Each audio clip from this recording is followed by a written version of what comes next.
Зүгээр л нэмжижигхэн хясаа хэдхэн сантиметрийн хэмжээтэй судалтай жижиг хясаа юу өөрчилж чадах юм бэ гэд ерөөсө тоогоогүй. За Хойд Америкийн их нуурууд Superior нуур, Michigan нуур, Huron, Erie, Ontario гэдэг ийм 5 нуур байгаа. Эдгээр нь бол дэлхийн хамгийн том цэнгэг усны экосистемүүдийн нэг. За эдгээр нуур нь далайн шиг том. Эрэг дагуу нь ой мод, хот суурин, намархах бүсүүд оршиж, сая амтан, шувууд, загаснууд тэнд амьдралаар холбож ирсэн.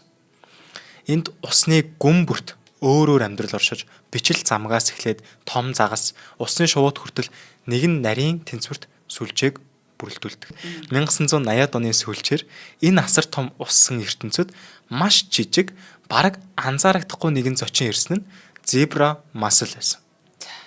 Энэ бол Европын хар тэнгис, Каспийн тэнгисийн бүсээс гаралтай жижиг хясаа. Орж ирэхдээ бас их сонирхолтой нөгөө том хөлөг онгоцнууд чинь тэнцвэрээ олохын тулд их хэмжээний ус сурвалт юм байна.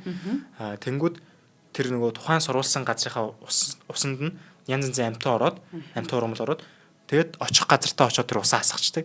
Тэгээд зебра масл маань Каспийн тэнгисээс Хойд Америк руу очиж байгаа. Гоё мэдээлэл. За анхандаа хинч тэдэнд ерөөсөн анхаарал хандуулаагүй, зүгээр л нэмжижигхэн хясаа хэдхэн сантиметрийн хэмжээтэй судалтай жижиг хясаа юу өөрчилж чадах юм бэ гэд ерөөсө тоогоогүй.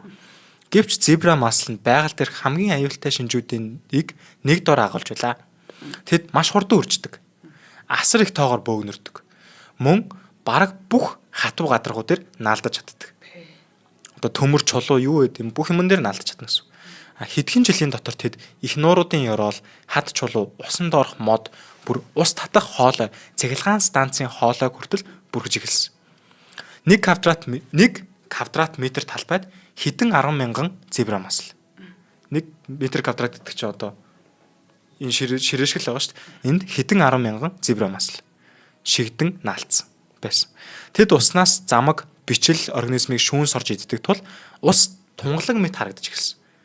Бүр ингээд хамаг байдгийг цэвэршүүлж байгаа юм шиг болчихж байгаа юм. Юу ч болох. Гэвч энэ бол ердөөсөө сайн зүйл биш. Харин экосистемийн шимт хичээлийн эргэлт гэх зүйлийг үгүй болгох аимшигтай процесс. Хэдий ингээд усан цэвэр болоод байгаа юм шиг мөртлөө ямар шүүлт төрөш шүү дээ. Хамаг шимт хичээлийн аваа ичиж байгаа.